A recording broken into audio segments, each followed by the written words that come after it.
warahmatullahi wabarakatuh.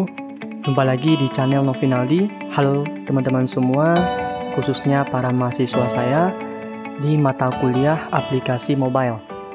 Baik, pada mata kuliah ini atau perkuliahan aplikasi mobile ini, kita akan coba membahas mengenai React Native.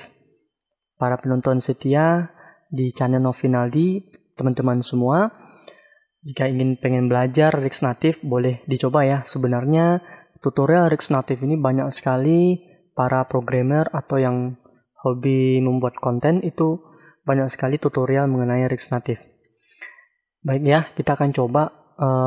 Insya Allah saya akan membuat satu buah playlist membahas React Native ini yang nantinya kita kolaborasikan dengan Coinitar versi 4. Yang artinya React Native ini sebagai front-end dan Coinitar 4-nya, framework Coinitar 4 adalah sebagai back-end-nya. React Native ini sebuah framework JavaScript ya teman-teman. Bisa kita searching aja di Google apa ini React Native gitu ya. Kebetulan ada dokumentasinya yaitu reactnative.dev. React Native itu termasuk framework yang paling muda. Artinya dia rilis tahun 2015. Yang mencipta pun sebuah perusahaan yang besar sekali yaitu Facebook. Banyak sekali para developer sudah menggunakan React Native untuk membangun sebuah aplikasi berbasis mobile. Apa sih keuntungannya? Keuntungan ini yang pertama yaitu dia multi-platform. Ya, artinya satu coding itu bisa mengebuild ya atau membuat sebuah aplikasi berbasis Android dan iOS. Jadi biasanya sebuah perusahaan yang ingin menjadi seorang programmer, jadi nggak perlu mencari dua orang, ya, khusus Android dan khusus iOS. Jadi cukup satu orang saja, minimal dia harus menguasai yang namanya React Native. Jadi banyak sekali ya di sini kita lihat para website besar sudah menggunakan React Native sebagai framework untuk membangun sebuah aplikasi berbasis mobile, yaitu pastinya Facebook yang sering kita gunakan. Kemudian ada lagi yang namanya Instagram, ada Wix ya, ada Skype dan sebagainya. Banyak sekali yang sudah menggunakan React Native ini. Baik, kepada mahasiswa saya juga pada video pertama ini kita akan coba bagaimana sih cara instalasi React Native ini di komputer kita, khususnya di Windows 10 ya. Kalau menggunakan macOS gimana, bisa juga. Sebenarnya ada dokumentasinya ya, lengkap sekali yang sudah disediakan oleh React Native ini. Teman-teman atau para mahasiswa sekalian, silakan kunjungi website ini ya, reactnative.dev. Kemudian teman-teman bisa cari di bagian docs-nya. Jadi sekarang udah versi 6.4 ya. Cari yang docs. Kemudian cari yang environment setup. Setelah itu, setting up development environment. Kemudian yang menggunakan Windows, silakan pilih React Native CLI Quick Start. Kemudian centang aja, pilih yang Windows, bukan centang ya, pilih Windows. Kemudian OS-nya Android. Kalau menggunakan iOS bisa di sini ya. Kemudian OS laptopnya harus Mac OS. Jadi sekarang kita coba Windows, kemudian Android. Langkah pertama kita harus menginstal dependensinya, ya, sebuah package yaitu yang namanya Node.js dan JDK, ya, OpenJDK 8. Sebelum kita menginstal ini ada cara mudahnya supaya lebih cepat. Kita menggunakan yang namanya package yang namanya Coco ya, atau Chocolate ya. Chocolate ini bisa kita install di Windows kita. Caranya adalah silakan klik aja yang ini. Klik yang ini. Mohon maaf ya teman-teman, para mahasiswa, ini suaranya agak sedikit agak ganggu gitu ya. Mohon maaf saja. Baik, setelah itu kita klik Get Start. Selanjutnya kita scroll ke bawah. Kita copy yang ini, PowerShell. Ya, ini kita copy. Kemudian silakan buka yang namanya PowerShell kita ya, PowerShell. Silakan klik ambil Run as Administrator. Kalau saya di sini yang ISA-nya saya gunakan. Jadi Silakan tunggu aja ya. Oke ya. Selanjutnya bentar. Nah, ini dia. Kita pastikan. Jangan lupa langsung di enter. Nah, gitu ya. Karena di laptop saya sudah keinstall, jadi nggak perlu di enter. Untuk memeriksanya, kita bisa cek caranya, buka CMD atau command prompt, kemudian run as administrator. Di sini kita lihat ya, terdapat versi dari Coco yang kita ketikkan tadi, versi 0.10.15. Nah, jika sudah, seperti ini, silakan teman-teman copy aja ya ini. Kita klik copy, kemudian pastikan di command prompt pastikan dulu command prompt-nya kita buka sebagai run administrator. Jadi kita jalankan ya sebagai administrator. Jadi silakan di enter karena saya udah terinstall ya. Pastikan sukses semuanya dan koneksi internetnya lancar gitu ya. Jika sudah, selanjutnya kita butuh Android Studio. Android Studio yang kita install itu yang versi terbaru, versi 4, kalau nggak salah ya, versi 4 yang terbaru. Di sini silakan klik, kemudian kita install, nih, download Android Studio, lumayan ukurannya besar ya, 913 MB, yang mana versi yang terbaru ini ya, versi yang terbaru di sini. Baik, silakan diinstal, kemudian seperti biasa, oh ya, untuk gimana instalasinya, kebetulan saya udah screenshot ya. Mari kita cek gitu ya. Nah, jadi ini hasil screenshot ketika kita udah install gitu. Pastikan udah selesai. Kemudian gini ya. Kita next saja, pastikan udah selesai, finish. Kemudian silakan dibuka ya. Pilih do not import setting, oke. Ya, kemudian tunggu sampai selesai. Kemudian klik send use statistic to Google atau don't send juga boleh gitu ya. Kemudian muncul seperti ini, silakan next. Setelah itu ambil yang custom. Ya, kita langsung next saja. Selanjutnya di bagian sini jangan dicentang yang performance Intel XASM-nya. XAXM. Jadi jangan dicentang, jadi kita akan install secara manual gitu ya. Kemudian jika sudah, ini jangan lupa di uninstall dan jangan lupa di uncentang. Jika sudah, silahkan ditunggu finish, nanti akan ada instalasinya sampai selesai gitu ya. Selanjutnya, udah kebuka seperti ini, ambil yang configure, pilih yang SDK manager. Kita cukup memanfaatkan SDK manajernya. Beserta nanti kalau pengen menggunakan emulator bawaan dari Android Studio-nya, bisa kita klik AVD Manager, kita install. Lumayan besar ya filenya. Kemudian kita centang yang Android 10 ya, versi 10-nya. Selanjutnya di bagian SDK tools yang di sini ya. Kemudian jangan lupa diklik show package details.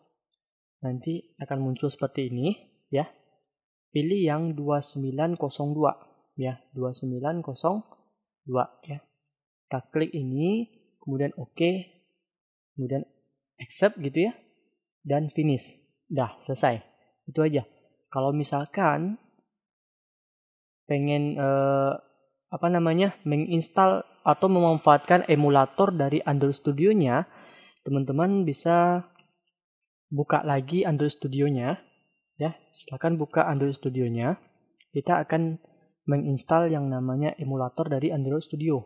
Ya, kebetulan ini memang agak berat, agak lama. Jika spek dari laptop atau perangkat teman-teman memadai atau memungkinkan untuk bisa menjalankan emulator ini, ya nggak apa-apa. Tapi jangan dipaksakan gitu ya. Ada cara lain, yaitu kita bisa memanfaatkan handphone kita sebagai emulator. Ya, handphone kita sebagai emulator. Ya, pastinya kita sudah menginstal ADB drivernya. Ya, silakan aja cari googling aja ya. Silakan download yang namanya ADB driver. Apa nama perangkatnya? Nah, gitu. Merek HP-nya apa? Oke, jika sudah install, atau biasanya itu kalau PC atau handphonenya masuk ke laptop atau ke PC, dia otomatis sudah install ADB. Seperti biasa ya, autoplay, kalau nggak salah gitu ya. Yang HP-HP terbaru sekarang ketika masuk ke handphone, ke PC atau laptop itu biasanya udah ke install ADB drivernya. Dan pastikan dulu dilakukan root, gitu ya. Lakukan routing atau bisa disebut sebagai aktifkan mode pengembang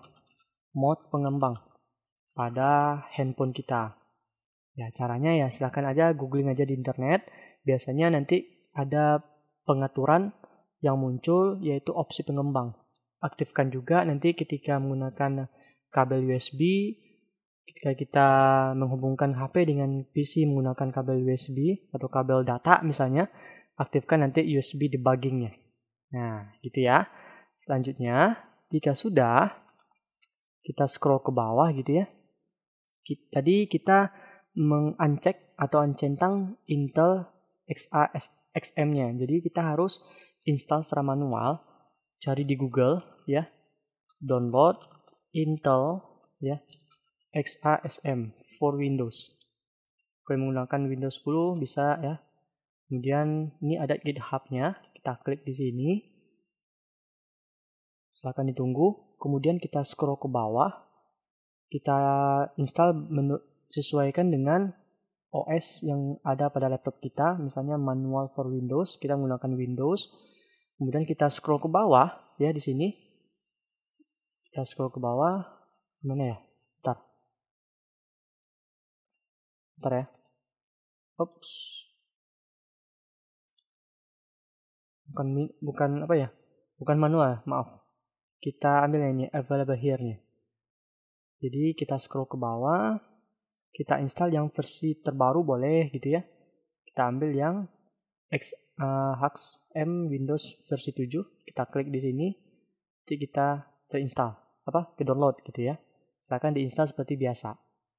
Nah, jika sudah, ya kita udah install ini semuanya, kita scroll ke bawah, kita harus configure Android Home Environment Variable. Ya, caranya adalah kita copy ini dulu, kemudian buka Explorer Windows E pada laptop kita, kemudian kita pastikan di sini, enter. Nah, otomatis dia akan mengarah ke folder SDK kita sesuai dengan nama laptop kita ya. Di sini ada user, total dan sebagainya. Di sini SDK. Jika sudah, ini kita copy yang ini. Ya, kita copy yang ini, kemudian kita klik kanan di PC, ambil properties, atau lebih cepatnya kita masuk ke Windows, cari environment yang ini, oke ya. Kemudian kita klik environment variable, kemudian di bagian user variable for yang ini, usernya, teman-teman silakan klik new, buat namanya Android Home. Kebetulan saya udah buat ya. Jadi sesuaikan aja di sini Android Home tulisannya. Jadi kemudian variable value-nya kita pastikan yang tadi. Nah, gitu. Lakukan cara yang sama pada bagian sistem variabelnya. Buat juga ini new, kemudian variable name-nya Android Home, Android_home, kemudian kita pastikan yang tadi. Kemudian klik oke. Sudah. Jika sudah, kita okekan di sini. Ini jangan ditutup dulu. Kemudian kita scroll ke bawah di sini ya. Kita kopikan juga patch dari platform tools-nya. Jadi ini kita copy lagi. Kita kembali ke Explorer kita. Di sini kita pastikan, enter. Nah, nanti dia akan mengarah ke sini ya. Sesuai dengan folder kita. Kemudian kita copy lagi yang ini. Kita kembali ke environment tadi, environment variable. Kemudian kita cari yang patch. Jadi kita edit yang patch-nya. Kita klik ini, kemudian edit. Kemudian kita tambahin di bawah di sini. Kemudian saya udah nambahin ya, yang ini. Caranya adalah new, kemudian pastikan di sini. Sudah, gitu ya. Oke, dan seterusnya. Jika sudah, yang bagian user variable, lakukan cara yang sama di bagian sistem variable. cari yang patch, kemudian edit, kemudian new, dan pastikan yang tadi. Oke, jika sudah, oke, dan oke. Sudah selesai sebenarnya di sini. Ya, kita bisa lakukan membuat project baru. Namun sebelum itu, teman-teman semua atau para mahasiswa sekalian, setelah ini kita harus membutuhkan sebuah editor yang paling banyak digunakan para developer atau para programmer itu yaitu Visual Studio Code. Ya, Visual Studio Code. Jadi para mahasiswa yang sebenarnya sudah belajar pemrograman web gitu ya, pasti sudah menginstal Visual Studio Code ya. Jika belum ya cari aja di Google, kemudian download yang namanya Visual Studio Code di sini. Nah, setelah itu silakan buka Visual Studio Code kita ya. Buka Visual Studio Code kita, kita akan membutuhkan ekstensi untuk memudahkan kita dalam ngetik coding gitu ya. Ini saya rubah dulu. Nah, jadi kita akan membutuhkan ekstensi. Pertama, caranya adalah klik ekstensi di sini. Kita akan menginstal ekstensi yang kita butuhkan untuk belajar React Native ini. Sebenarnya saya udah menginstal gitu ya. Pertama yang namanya Atom Keymap. Yang di sini. Jadi kita klik ini, kemudian install di sini ya. Karena saya udah menginstal, ya cuma muncul disable gitu ya. Kemudian ada yang kemudian auto close ya, auto close tag, dan kemudian auto rename tag, kemudian auto complete tag. Yang tiga ini, 1, 2, 3. Sudah ya. Kemudian install Babel JavaScript. Ini sini, Babel JavaScript. Kemudian ya install ya, klik kemudian install. Kemudian bracket di sini, bracket fire colorizer ya, colorizer ya. Maaf. Jadi ini install gitu ya. Kemudian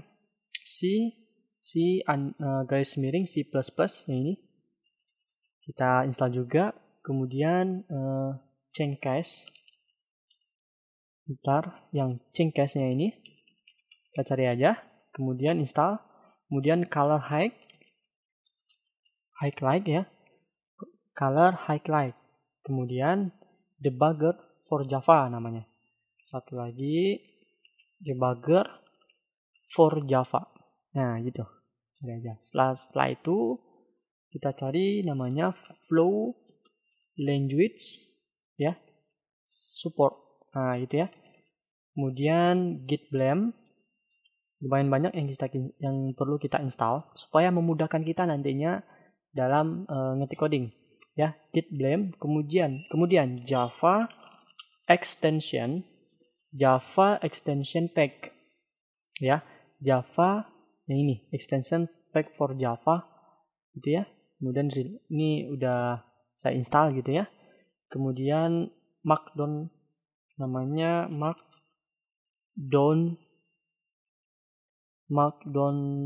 line yang ini yang udah saya install, Markdown line gitu ya. Kemudian material icon theme, nah gitu yang ini. Kemudian npm node package manager, yang ini dia. Kemudian npm IntelliSense ya, IntelliSense ini. Kemudian namanya satu lagi apa lagi ya, patch IntelliSense. Nah yang ini patch IntelliSense. Kemudian prettier,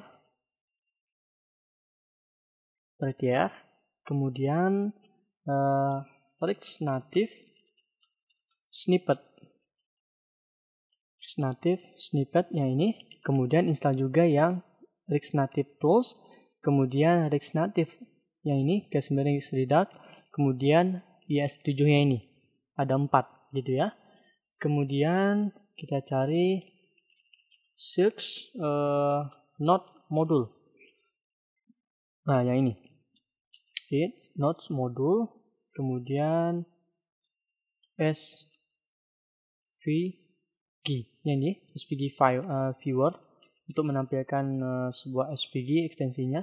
Kemudian Visual Studio IntelliCode. Yang ini yang terakhir. Sudah ya, sudah install. Jika belum, ya silakan back aja gitu ya, jika Anda ketinggalan. Selanjutnya yang terakhir, yang per tier tadi, yang ini, silakan klik, kemudian lakukan konfigurasi supaya nanti rapi coding kita ya ketika di save gitu ya. Kita klik manage, kemudian extension setting, ya. Kemudian ini dihapus saja. Ya, ini dihapus. Kemudian kita cari yang save ya. Kita cari yang save, kemudian centang yang format on save gitu ya, teman-teman. Supaya nanti ketika ngetik coding, ketika save, otomatis codingan kita itu rapi. Nah, gitu ya. Sudah, itu yang kita butuhkan. Selanjutnya, baik kita akan coba bagaimana meng-create project gitu ya. Jadi kebetulan saya sudah buat project baru. Terkadang ada beberapa masalah seperti misalkan Node.js yang kita install masih versi yang lama gitu ya. Karena di sini React Native sudah versi 64. Versi 65 ya.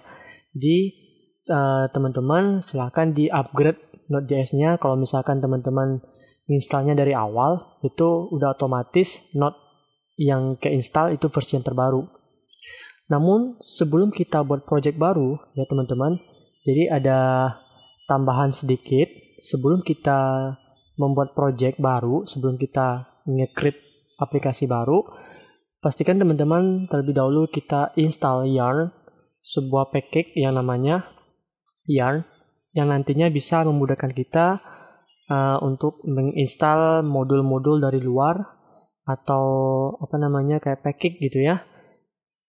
Kalau menggunakannya itu lebih cepat installnya. Jadi kita akan menginstal Yarn package. Silahkan klik ini, kemudian getting started, kemudian instalasi, kita scroll ke bawah, ini kita install. Ini kita copy aja perintahnya, kemudian silahkan buka command prompt, run administrator, ya. Nanti kita pastikan di sini. Nah, itu ya. Silakan jalankan perintahnya. Nanti otomatis pastikan Yarn kalian install adalah version terbaru. Di sini saya menggunakan perintah Yarn version. Untuk mengeceknya, ini versi terbaru itu versi 1.22.11. Jika sudah, baru jalankan perintah yang ini. Nah, di sini ya. Di sini saya membuat project yang kebetulan saya menggunakan yang versi 64 saja. Perintahnya npx. Ini saya zoom dulu ya teman-teman supaya lebih kelihatan. Jadi perintahnya npx React Native init prj lat1 minus kali version 0.064. Nah, gitu ya. Jika sudah, di sini terlihat di sini ya teman-teman sudah selesai. Kalau misalkan ketutup nih, misalkan kebetulan saya nginstalnya di partisi D di sini ya. Ini prj lat1 di sini ya. Ini kosong ya. Ini saya pindahkan dulu di project saya. Baik, sudah saya pindahkan. Di sini terlihat filenya 191 MB. Nah, gitu ya. Kita double klik. Kemudian kita open menggunakan editor Visual Studio Code. Klik kanan di sini, open with Code, atau di sini di foldernya open with Code. Nah, gitu ya. Ini beberapa file-file dan folder yang ada pada Visual Studio di React Native-nya. Kemudian bagaimana sih cara ngejalaninnya?